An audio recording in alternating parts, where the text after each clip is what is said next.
Louva-te, Senhor. Tem uma carta de um apóstolo, como foi Paulo, que escreveu a uma igreja de Filipos, e essa carta está disponível hoje. De forma que a gente para e pensa, se nós temos uma carta inspirada por Deus, usando homens falhos, como é o caso do próprio apóstolo, e nos é disponibilizada uma carta em que o Senhor inspira um homem, e nós temos isso em nossas mãos, e muitas das vezes a gente simplesmente desconsidera. A gente trata isso como mais uma coisa que a gente tem, né? Ou às vezes nem isso, né? Infelizmente nós vivemos num período, como foi na história da igreja, em que a cultura tem o poder de influenciar aquilo que a igreja deve fazer ou pensa em fazer. Ontem eu estava falando com um grupo de jovens lá da Igreja Batista, mas assim, na introdução a gente falava sobre a igreja, a história da igreja. Na Idade Média, por exemplo, a igreja foi influenciada pela política. Na Alemanha, né, na época, por exemplo, do nazismo, a igreja ela apoiou o nazismo. No apartheid que teve na África do Sul, que foi aquela perseguição lamentável, a igreja apoiou aquilo. No iluminismo, a igreja abraçou o secularismo. Então a gente vive hoje a era do consumismo. E vivendo na era do consumismo, nós somos todos os dias influenciados a sermos consumidores, até mesmo da fé. E aí a gente tem a história, por exemplo, de Jesus criticando com as próprias mãos, através de um chicote, aqueles mercadantes que estavam lá na porta do templo, vendendo bênçãos, né? Vamos dizer assim. Porque o que eles vendiam? Eles vendiam animais para o sacrifício. Então Jesus fala, tira isso daqui. Vocês têm transformado a casa do meu pai em uma casa de negócios. E hoje em dia nós vivemos numa era de consumo em que todos os dias, se a gente puder, a gente compra algo. Né? A internet ela bate na sua porta ali através do celular, da televisão, do próprio computador, e sempre ela tem aquele monte de promoção, e aí acaba que você compra algo que você nem precisa. Não é verdade? Ou às vezes você compra algo para que o outro veja que você comprou. E nós vivemos nessa era. E isso entra dentro de uma igreja, porque a igreja é composta pelas pessoas que estão no mundo. Ou seja, nós somos ainda deste mundo, apesar de estar sobre nós, pela graça misericordiosa de Deus, o selo da promessa, que é a nossa salvação em Cristo Jesus. Amém? Então, assim, em meio a esse contexto triste que a gente vive, nós conseguimos, por exemplo, reunir a igreja aqui e pregar o Evangelho através da carta bem pessoal do apóstolo Paulo. É uma alegria para a gente poder concluir. Nós, assim, ficamos alegres porque a Bíblia diz, Jesus diz o seguinte, olha, sem mim nada podeis fazer. O que isso quer dizer? Que sem ele nada a gente pode fazer. Exatamente isso. Então tudo que nós fazemos aqui, nós cremos fielmente que é pela graça de Deus e porque Cristo, o nosso Senhor, Ele está edificando a igreja. Amém? Ele falou isso para o apóstolo João na ilha de Patmos, e que ele estaria edificando essa sua igreja como ele prometeu a Pedro. Amém? E nós estamos aqui hoje concluindo o capítulo 4 de Filipenses. Filipenses capítulo 4, o versículo 4, tem assim uma das passagens mais conhecidas pelos cristãos, que diz assim: regozijai-vos no Senhor sempre. Regozijai-vos, essa palavra. Regozijai-vos, e novamente eu vos digo, regozijai-vos, e seja a vossa ponderação conhecida de todos os homens, porque perto está o Senhor. Amém? Então a palavra de Deus aqui nessa carta conclusiva, no capítulo 4, o apóstolo Paulo, ele está nos dizendo o seguinte: alegrem-se no Senhor. Novamente eu vos digo, alegrem-se no Senhor. Amém? Nós vamos ficar nesse versículo aqui, eu vou tentar compartilhar algo que Deus trouxe aos nossos corações para esta noite. Feche seus olhos. Senhor, nós estamos diante de Ti, diante da Tua igreja, nós já louvamos, nós aprendemos através do catecismo. Ó Deus, nós intercedemos por aquelas famílias que estão sofrendo em Brumadinho. E agora nós estamos orando aqui, clamando pela sua misericórdia para com as nossas vidas. O culto pertence ao Senhor. O culto que nós estamos aqui, que nós saímos das nossas casas, é para prestar ao Senhor, que é digno de toda adoração, todo louvor, toda honra e toda glória. De forma que não estamos aqui para agradar A ou B, mas para nos render diante de Ti e com temor e tremor diante do nosso coração exaltá-lo. E nesta oportunidade, o Senhor, que recebe o culto, também nos abençoa através da palavra, nos ajudando, exortando, corrigindo, levantando, motivando, salvando. Faça isso, Senhor, pela sua graça em nossas vidas, pela sua misericórdia, em nome de Jesus. Amém. Amém? O Denilson, ele trouxe aqui no primeiro domingo uma explanação breve de Filipenses capítulo 1, né? Explanação antes da explanação, na verdade, uma introdução antes da explanação daquilo que entraria, que é o resumo básico daquela carta, o que Paulo estava dizendo, por que ele estava escrevendo aquela carta, onde ele estava. E para nós aqui hoje, uma forma de a gente só recordar algumas coisas, se é que eu vou lembrar de tudo, mas, por exemplo, quem fundou, né, vamos dizer, aquela cidade ali na Macedônia, né, foi Filipos.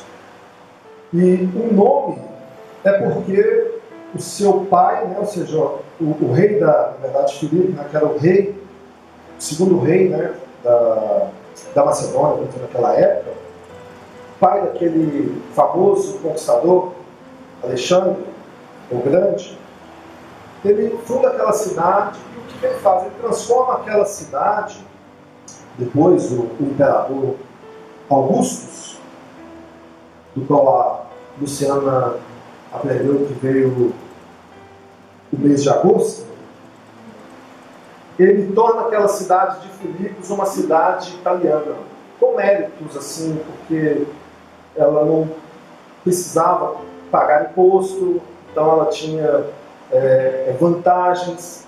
E o que nós aprendemos com isso é que aquele pessoal se tornou orgulhoso por conta disso, né?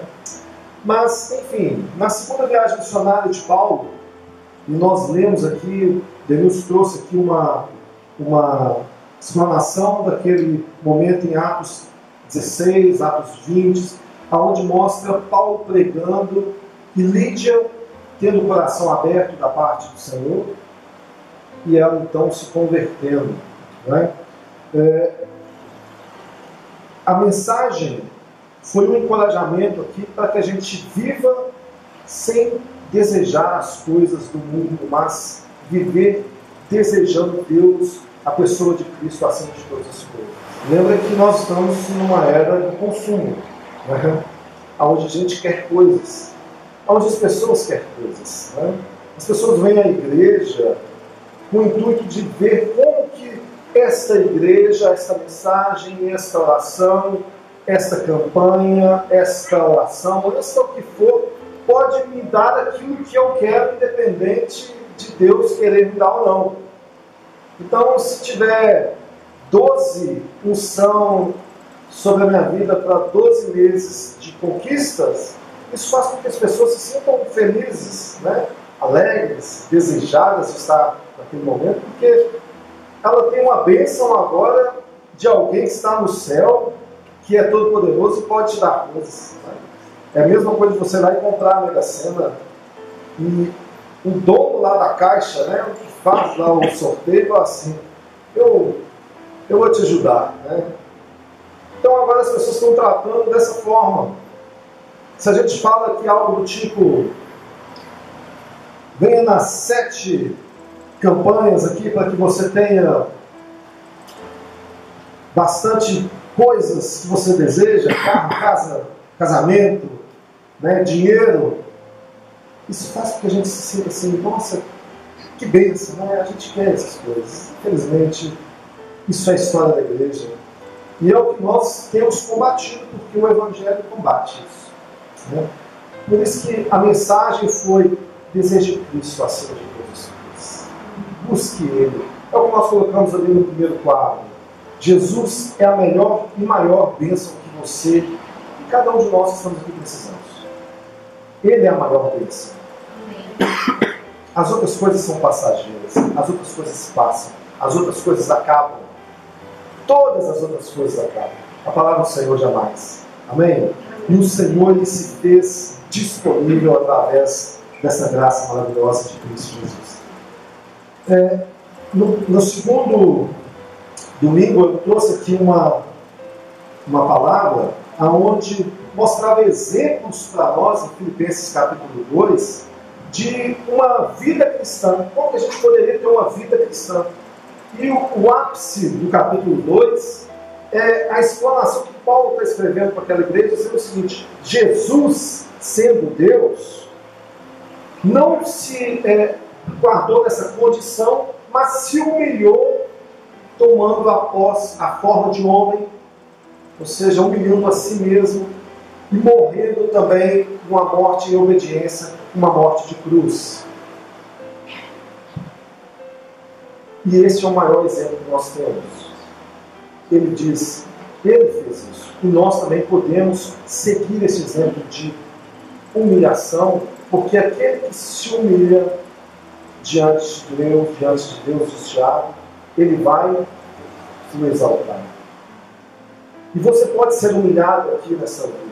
Você pode até ser humilhado durante toda a sua caminhada aqui neste mundo. Principalmente se você estiver sendo humilhado por causa da sua fé em Cristo.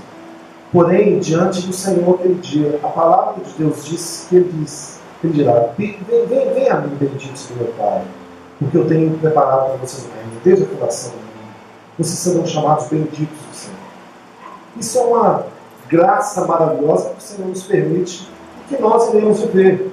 Porque a nossa vida não é feita somente para essa vida. Nós fomos feitos para a eternidade. Amém?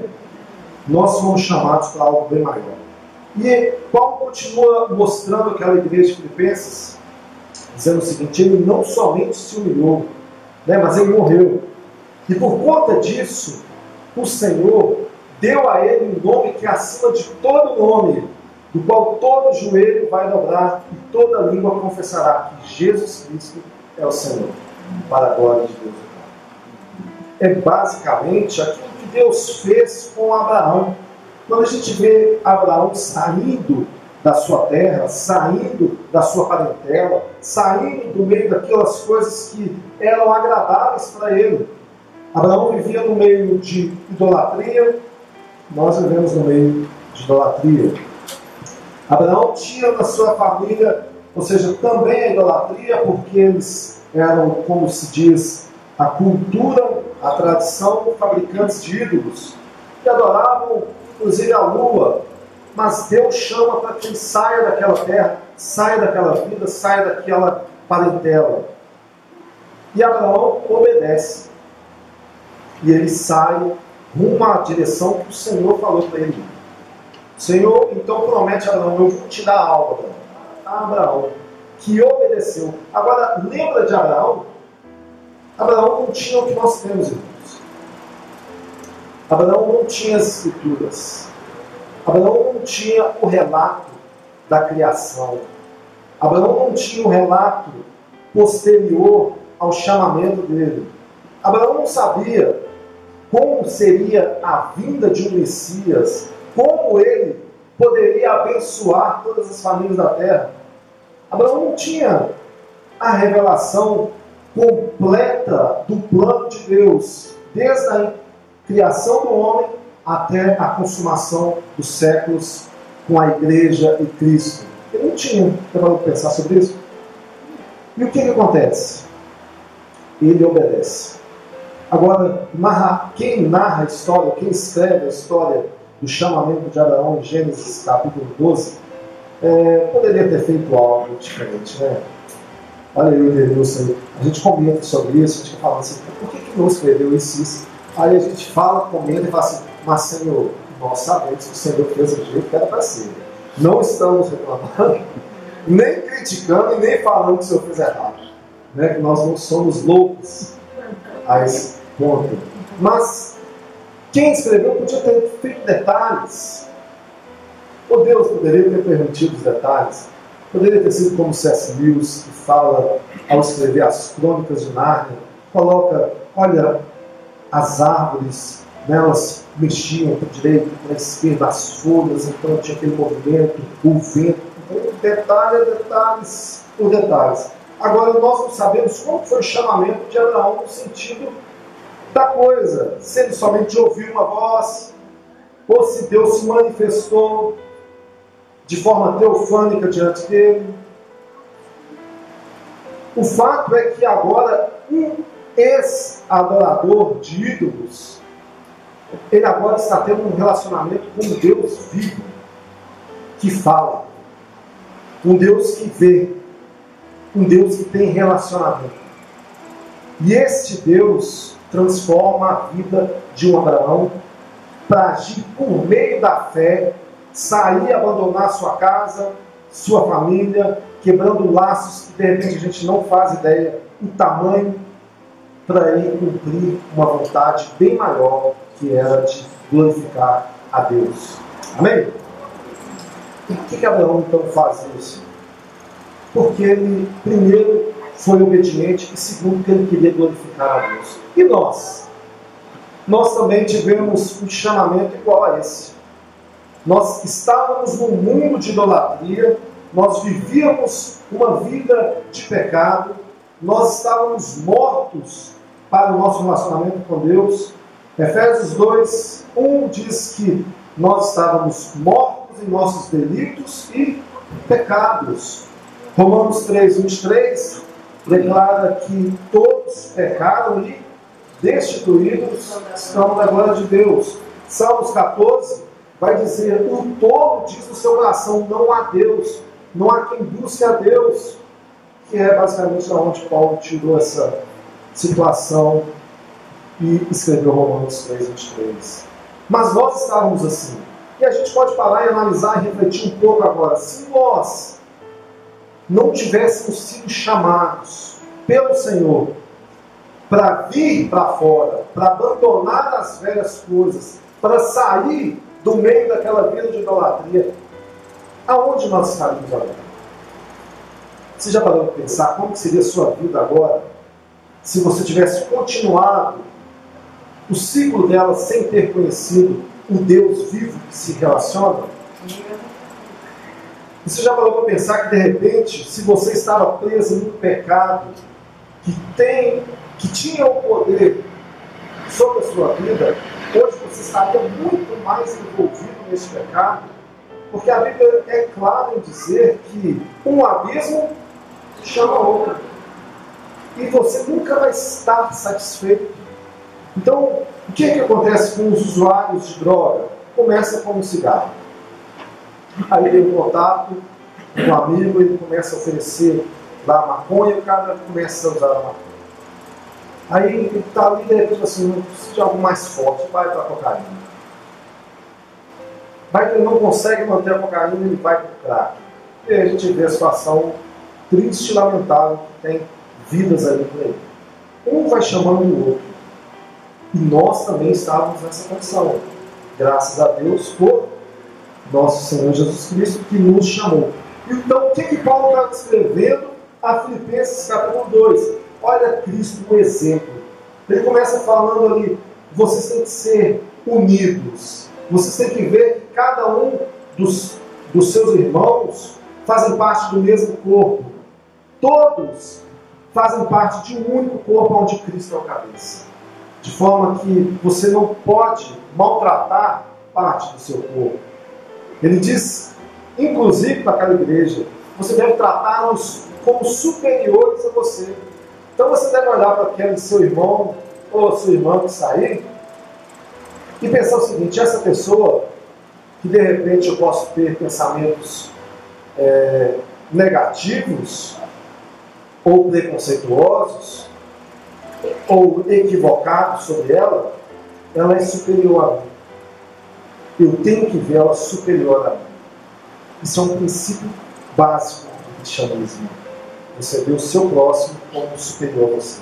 Alguém que merece os seus servimentos. Que você possa servir, que você possa lavar os pés, que você possa tratar com amor e com misericórdia.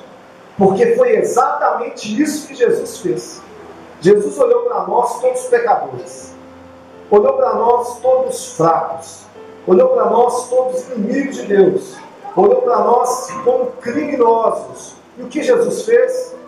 Ele nos tratou como alguém superior, morrendo por nós. É o exemplo da vida cristã que Paulo está ali escrevendo à igreja de Filipenses.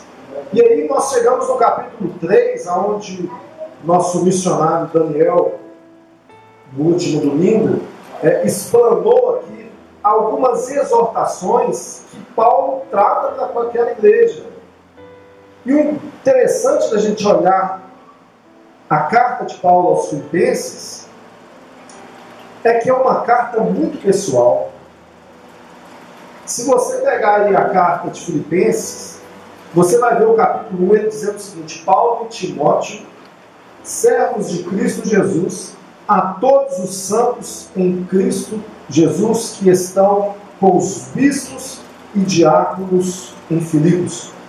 Esta foi, assim, a única carta que Paulo não começa dizendo assim: Paulo, apóstolo de Jesus Cristo, segundo o seu chamado, apóstolo segundo a vontade do Senhor. Vai aí, voltando aí nos livros anteriores, e você vai ver que todas as cartas, Paulo está escrevendo assim, a igreja, apresentando a ela primeiro como um apóstolo. Aqui Paulo está dizendo de forma diferente.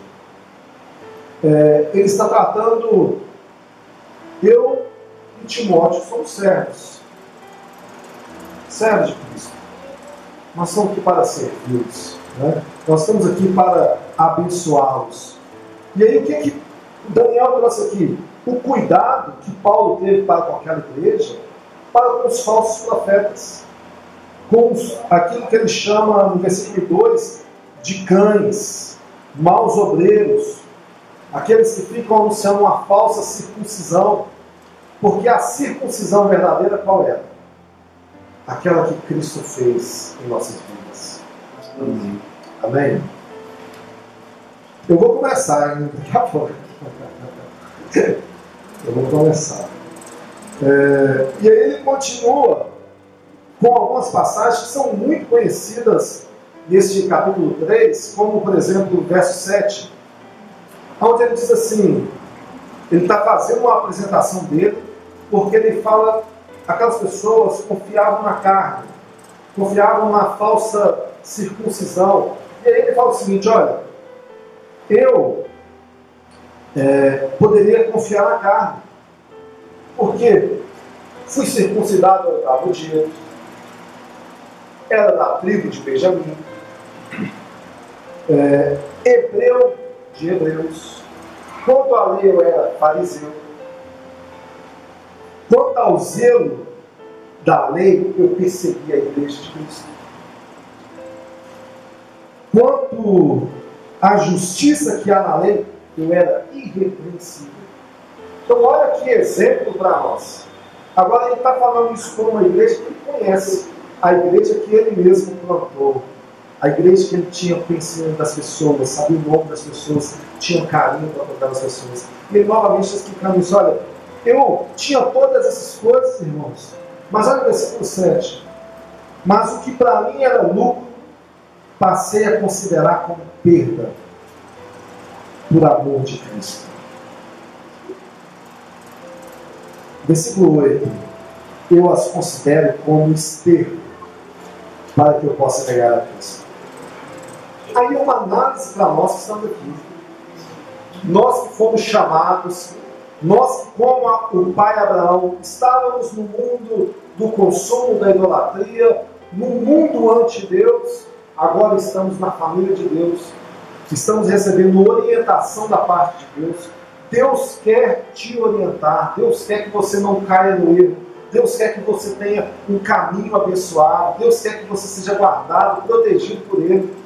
Isso é a mensagem da cruz. A mensagem de toda a Bíblia é um Deus santo, amoroso, misericordioso, falando aos seus filhos: sejam satisfeitos em mim, que vocês serão abençoados. Nós estamos no mundo mau, é verdade.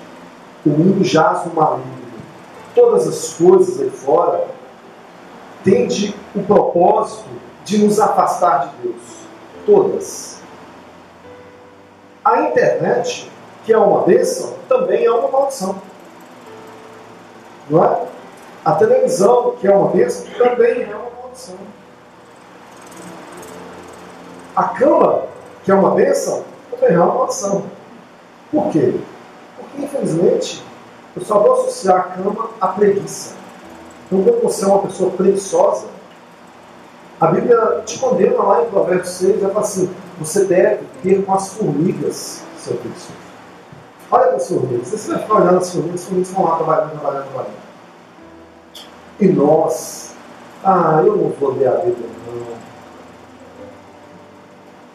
não. Eu não vou orar. Eu vou orar só uns 2 minutos.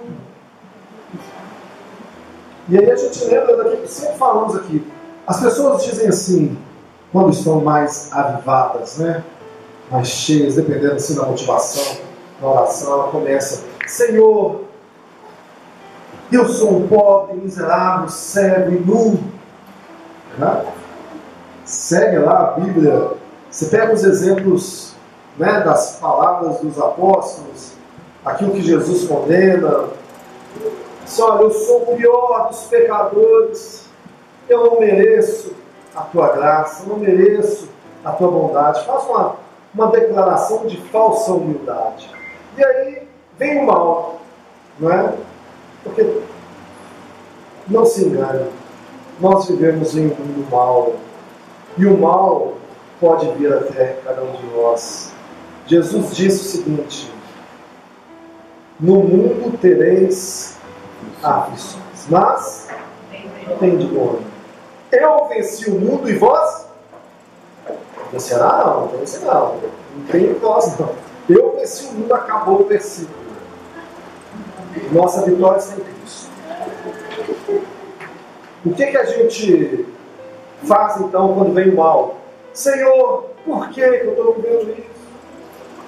Por que esse mal na minha vida? Ele poderia pegar assim uma fita, né? Projetor, ligar na frente assim: vou te mostrar a sua oração. Olha você orando.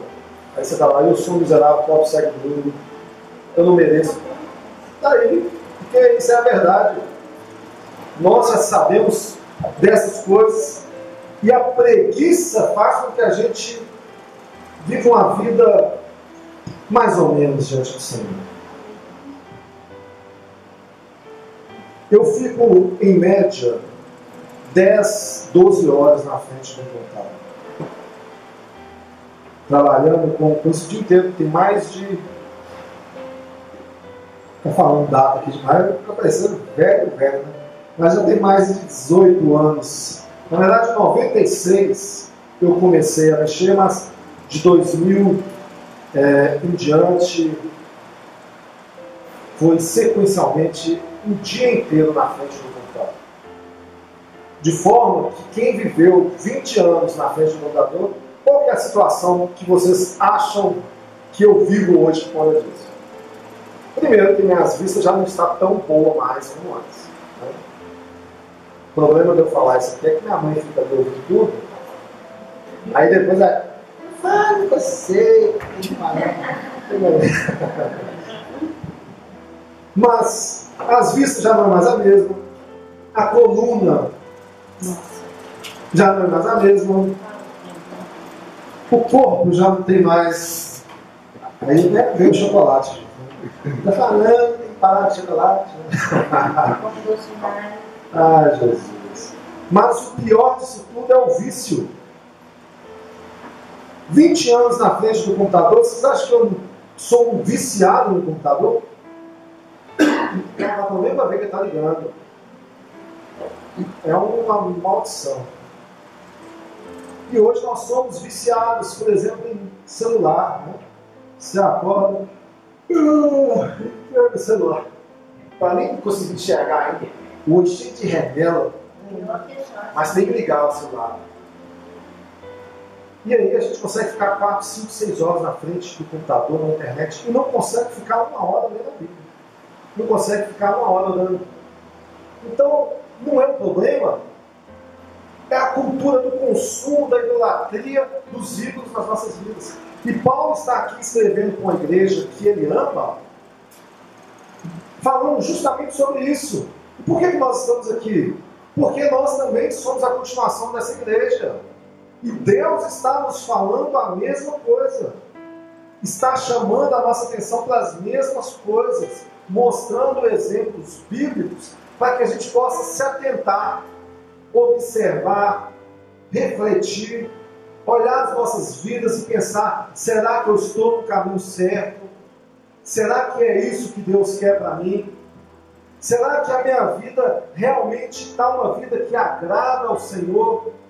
Nós precisamos fazer essa análise. Será que a minha vida já foi entregue completamente ao Senhor, como ela está exigindo aqui em todas as Escrituras?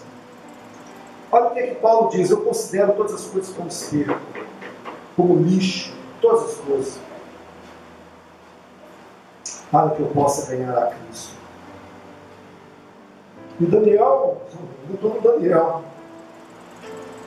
E Daniel continua nos mostrando aqui, nessa passagem, o quanto que Paulo, explicando para aquela igreja como ele foi, o conhecimento de Cristo na vida dele, mudou a vida dele, mudou a forma dele olhar as coisas, mudou a forma dele pensar sobre as coisas. Ele era uma pessoa bem aventurada naquilo que ele fazia.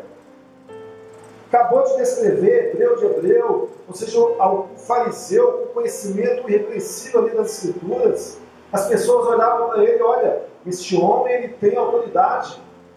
Tanto que ele conduzia organizações para correr, prender e matar os cristãos. Então ele tinha ali a sua autoridade, né, o seu status diante do povo. E agora ele está falando: considero tudo isso como esterco. Eu considero tudo isso como lixo. E a gente poderia analisar nossas vidas e pensar: a gente considera alguma coisa na nossa vida como lixo para que a gente possa ganhar a Cristo? O que é considerar como lixo? É abandonar, é abrir mão, é não ter isso mais na sua vida. Então, se você tem uma vida com pecado secreto, o que você tem que fazer? Confessá-lo. Mas não somente confessá-lo, nomeá-lo. Quando você não nomeia o seu pecado, é uma declaração clara que você quer que ele sobreviva. Que ele bata novamente, você fala assim: eu me rendo, porque a carne é fraca. Não é? A gente fala assim: Senhor, a carne é fraca. Porém, irmãos, a carne é fraca não é uma desculpa, é um alerta.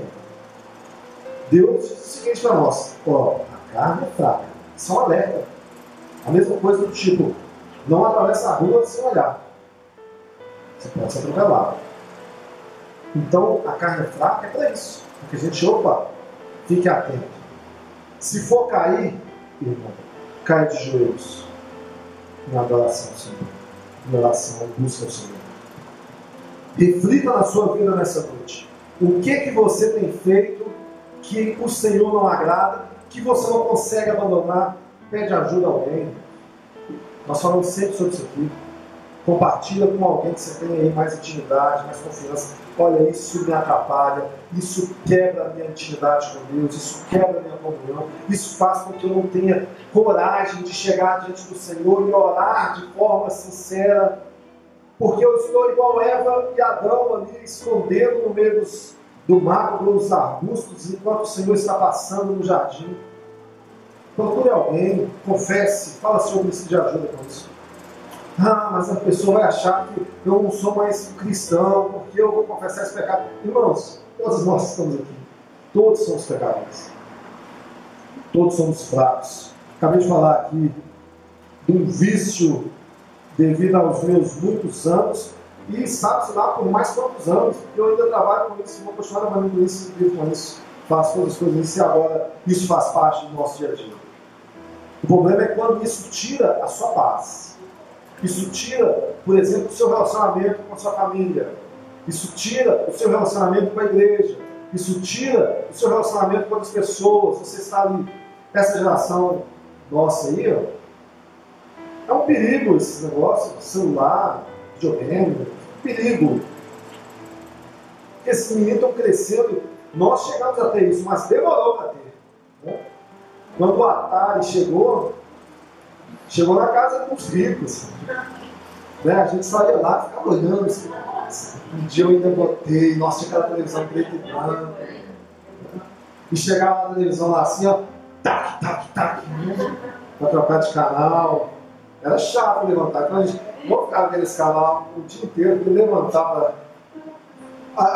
Alguém vai ter com a formiga assim, não deixa eu ficar com preguiça aqui, vendo só um canal.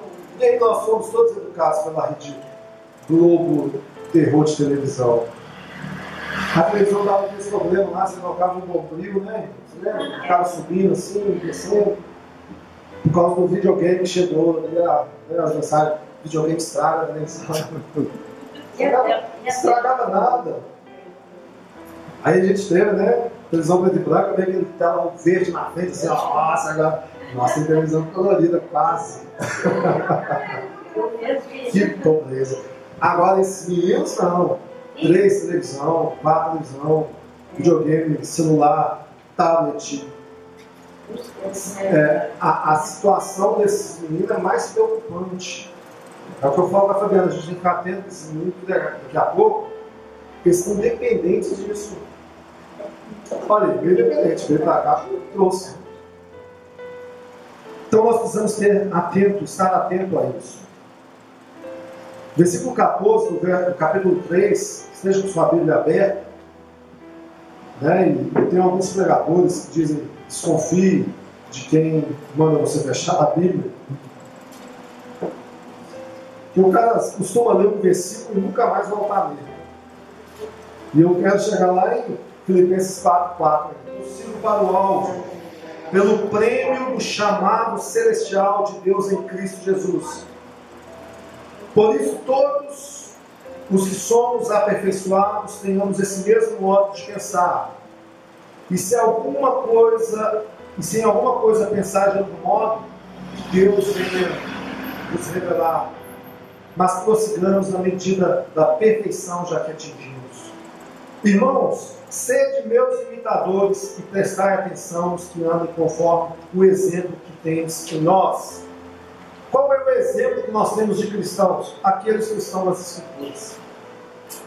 E o que é que eles fizeram?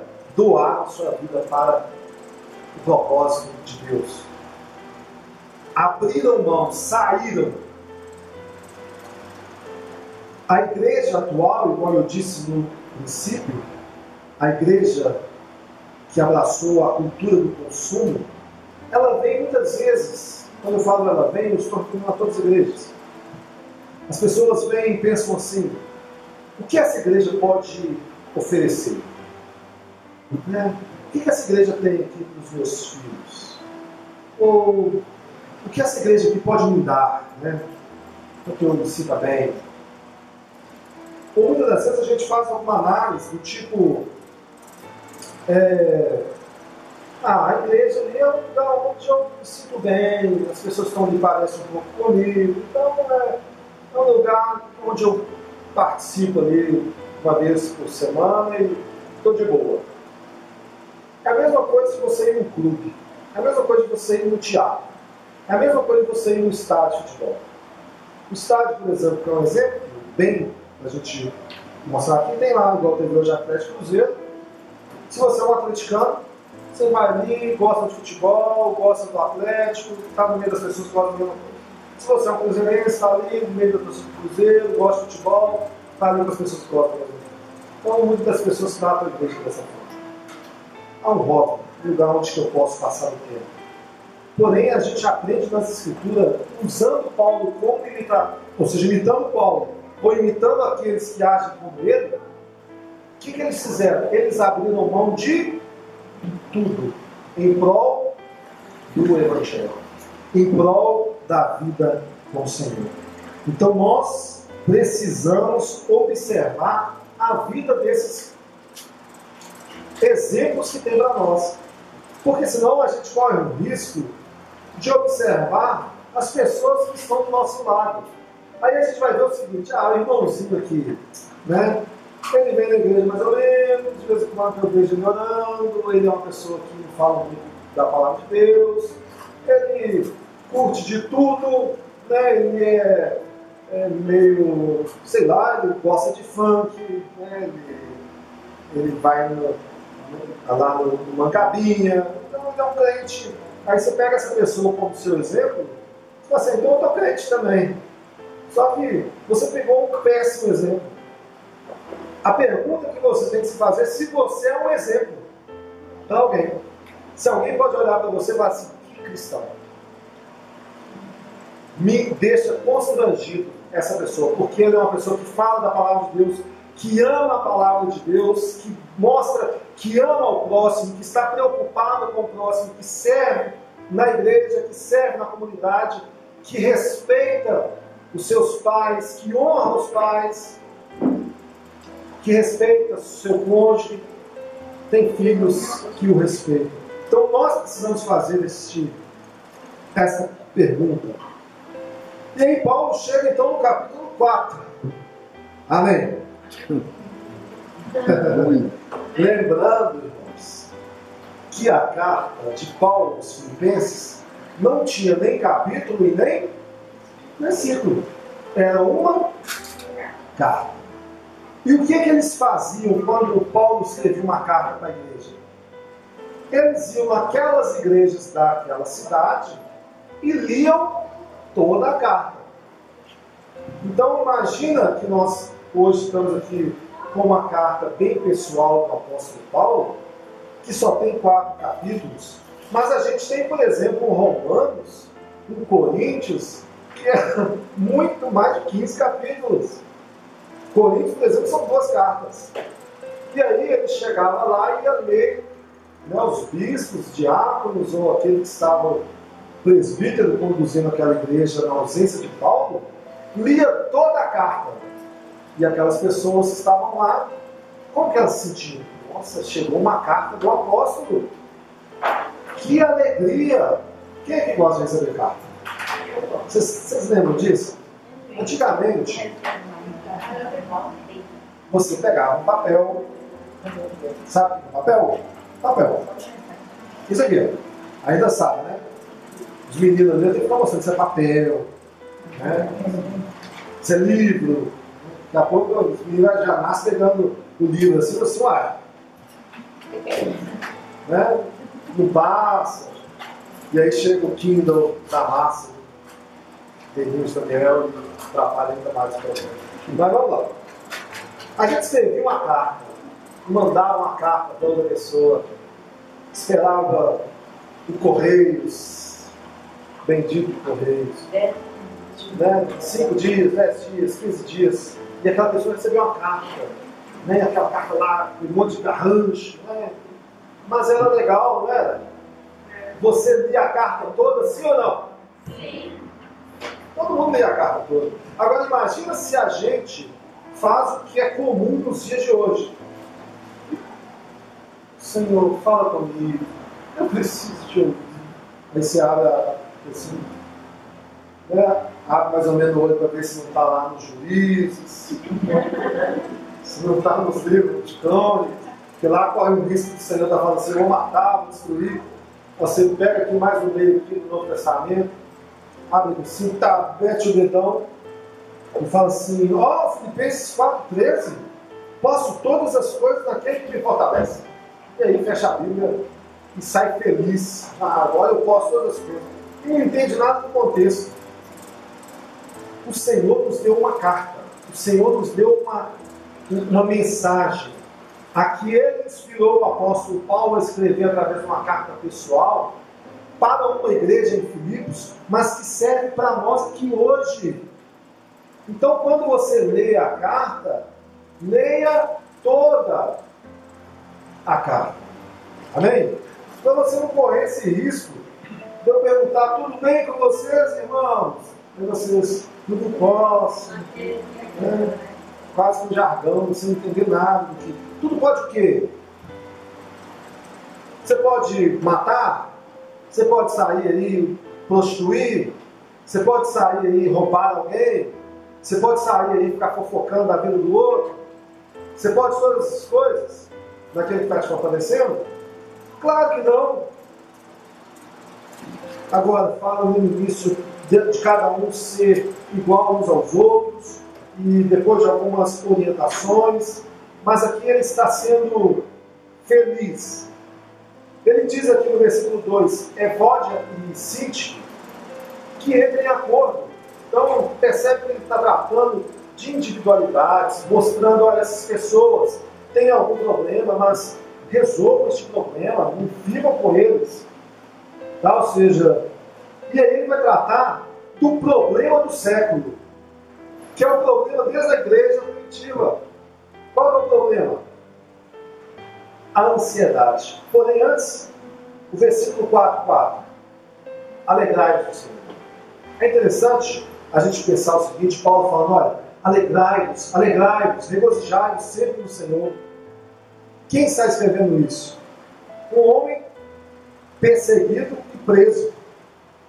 Segundo a história, tudo indica que ele está em Roma, preso. Não vamos pensar? Ele virou um preso, uma pessoa presa ali, né, política, por causa da fé dele em Jesus. E ele está escrevendo, olha, estejam alegres, que a bondade de vocês seja conhecida. É interessante que o Paulo preso é o mesmo Paulo, junto com Silas, que foi preso nessa mesma cidade, em Filipos. Lembra que ele estava lá e aí via a mulher lá que tinha adivinhações, né, falando, certo, meu filho, daí Paulo fica com raiva, assim, não, sai dela. E ela perdeu, né? E aí eles prendem Paulo e Silas por conta disso, colocam ele lá no tronco, num calabouço, num lugar escuro, um lugar cheio de sujeira, porque diferente das penitenciárias atuais, onde tem ali, né, um sanitáriozinho, né, tem que ter a comida ali, aquele negócio, uma caminha, aquela situação deles era um buraco. Então, está com dor de barriga? É aí mesmo. Então, você imagina a situação? Paulo, que estava pregando o Evangelho, foi preso, espancado, igual a gente lê, e agora ele está cantando louvores ao Senhor, exaltando ao Senhor. Ele sim, as pessoas, né, todo mundo lá, de repente, tipo assim, esse cara, por isso está preso, é doido, né? E aí tem o chamado terremoto, onde as cadeias, né, se abrem, e eles são ali praticamente liberados, né? E acontece o fato do carcereiro, vou me matar porque todo mundo fugiu. E ele fala, não, nós estamos aqui.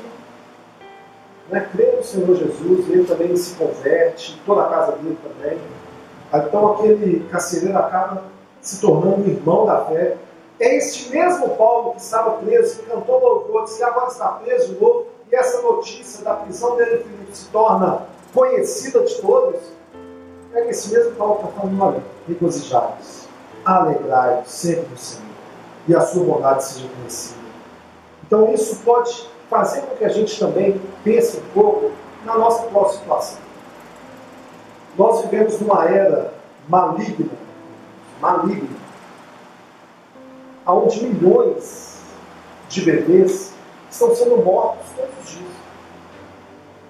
Onde o aborto, por exemplo, em Nova York, está sendo aprovado agora até depois dos 9 meses.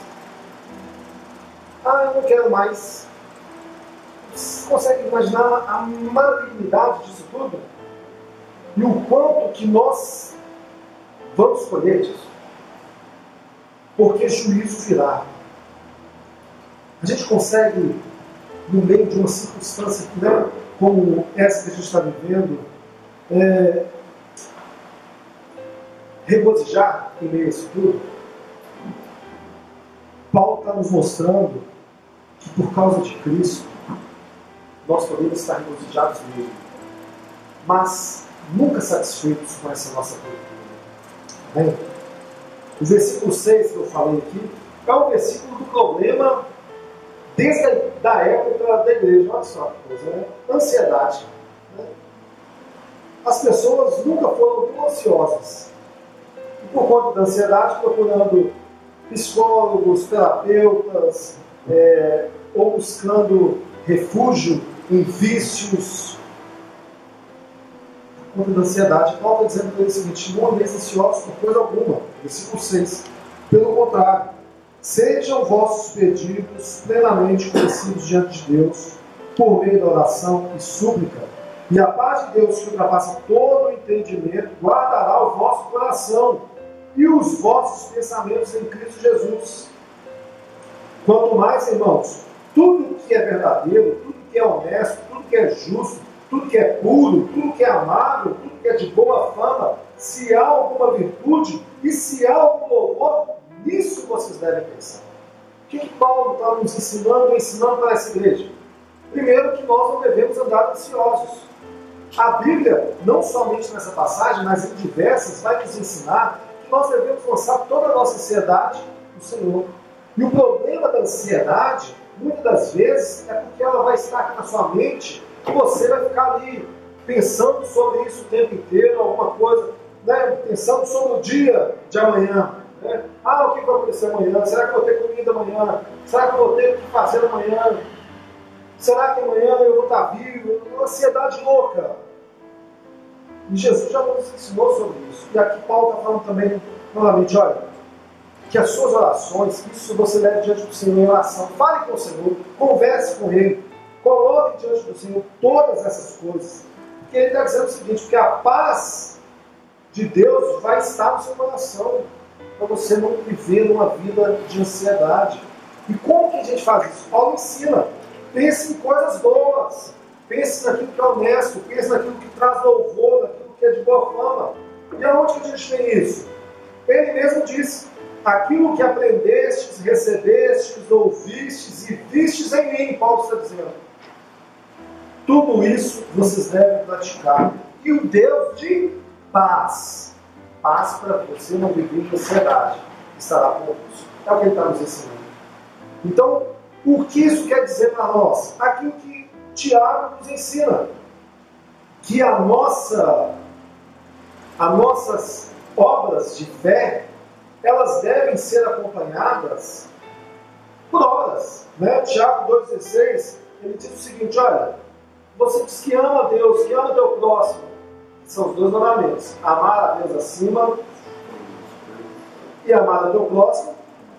Aí ele diz o seguinte: se você vê uma pessoa que está lá passando fome, e olha para ela e fala assim: olha, lute em paz, aquentai-vos e fartai-vos, e ele não lhe des as coisas necessárias para o corpo, que proveito virá daí? É como se chegar alguém e falar: estou passando fome. Assim, não vou orar para você. Senhor, dá comida para essa pessoa. E fala assim: vai embora, para fazer te abençoar. E se você não gostar, eu vou abençoar a sua vida. Vamos ali na bresa, ali, vou pagar um lanche para você. Enfim, vai em casa. É prática. Então, o que Paulo está ensinando aqui é que não somente devemos pensar, mas praticar. Amém? E aí ele continua, versículo 12, ele fala assim: sem passar necessidade e sem também ter muito, tenho experiência diante de qualquer circunstância e em todas as coisas, tanto na fartura como na fome, tendo muito ou enfrentando escassez. Eu posso todas as coisas naquele que me fortalece. Essa é uma passagem que é muito conhecida, porque Paulo aqui está dizendo o seguinte: como ele está concluindo a carta, feliz com aquela igreja, ele está dizendo o seguinte: olha, vocês foram diferentes, porque vocês me abençoaram muito, sabe? Vocês mandaram, ou seja, recursos, donativos para a minha vida. E ele está dizendo o seguinte: só que eu estou tranquilo aqui agora. Não que nem agora falando desse 14.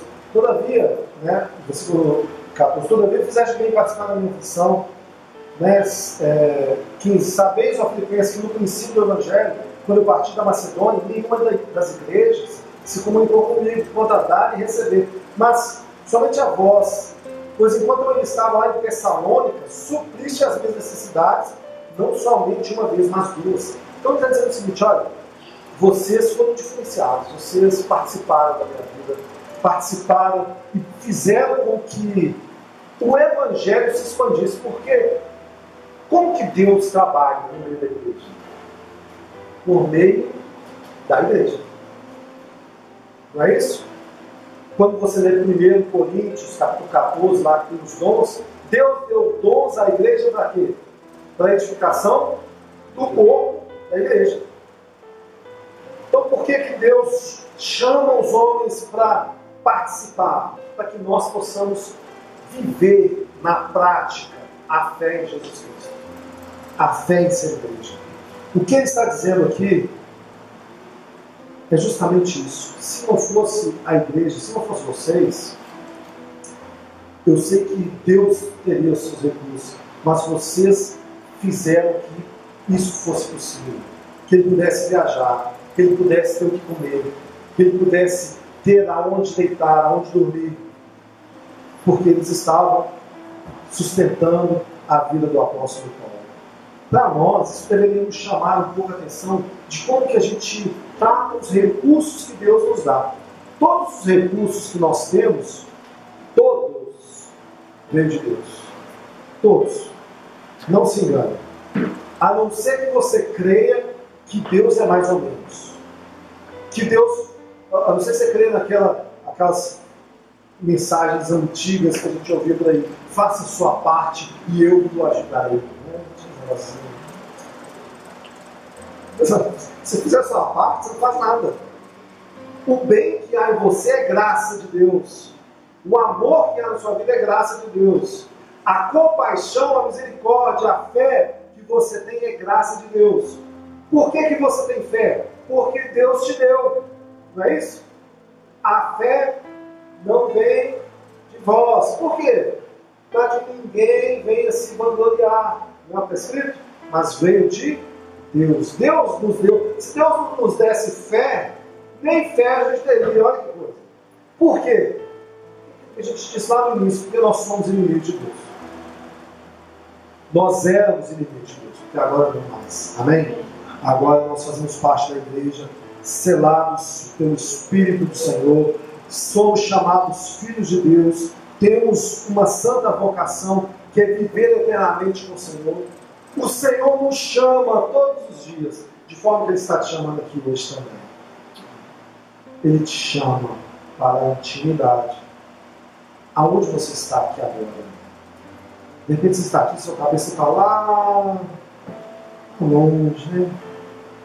É uma perda de tempo a sua cabeça está hoje, quando a mensagem do Evangelho, que Cristo morto, ressuscitado, que está à direita do Pai, pagou o preço do seu lugar, pagou os seus pecados, e agora Ele te diz: vem. E você diz: não diga não. O Senhor está te chamando você nessa noite. Então, venha. Venha ao meu encontro. Venha e abandone aquela sua terra. Ah, mas pastor, eu já estou na igreja há muito tempo. O Senhor está dizendo: filho. Amém? Venha. E Paulo, então, ele diz o seguinte: eu tenho tudo em excesso, versículo 18. Tenho amplos suprimentos, depois que recebi de Epafrodito o que me enviaste. E veio como aroma suave e como sacrifício aceitável e agradável a Deus. E ele faz uma bênção para aquela igreja. O meu Deus suprirá todas as vossas necessidades, segundo a sua riqueza em glória em Cristo Jesus. Então, irmãos, quando você participa com os seus recursos, que não é seu, mas que são dados a Deus para que você administre em meio à obra de Deus, o que Paulo está nos dizendo aqui é que ele vai te suprir naquilo que, segundo a riqueza dele, segundo as necessidades, que é segundo a sua vontade, ele vai te suprir. Amém? Então não seja mesquinho, mesquinha. E eu não estou falando isso para te pedir ofertas, que é uma coisa que a gente não tem preocupação aqui, apesar de a gente ter muitas preocupações financeiras, mas tudo que nós temos aqui foi sempre com fé. E Deus tem sustentado, Deus tem feito, e nós cremos que é Deus que edifica a sua igreja. Mas é uma forma de você não ficar mesquinho, assim como você não pode ficar preguiçoso, assim como você não pode ficar idólatra, rebelde, porque o exemplo da carta está nos mostrando uma vivência cristã diferente. Amém? Estou sendo muito mal? A gente está me olhando assim, será que é a caveira? A caveira é do justiceiro, né? É do bem. E aí ele conclui a carta: cumprimentai cada um dos santos em Cristo Jesus. Os irmãos que estão comigo vos cumprimentam. Todos os santos vos cumprimentam, principalmente os da casa de César. E a graça do Senhor Jesus Cristo esteja com o vosso espírito. Amém? Amém. Nós concluímos a carta de Filipenses. Glória a Deus. É uma carta abençoadora para nossas vidas nos dias de hoje. Que nós não venhamos endurecer o nosso coração da mensagem do Evangelho. A mensagem para nós aqui hoje é arrepender realmente dos nossos pecados. E nós sempre que reunimos-nos aqui, o nosso foco é exaltar e glorificar o nome desse Cristo. Este Cristo nos chama de Filho. Amém? Amém. Que nós venhamos chamá-lo de Pai. Em nome de Jesus. Vamos orar. Vou pedir os minutos do louvor, mesmo que o Léo esteja passando para lá. A gente vai cantar uma canção em seguida aqui, mas feche os teus olhos. Fiquem de pé. Bom que vocês movimentam um pouco a caveira e não fiquem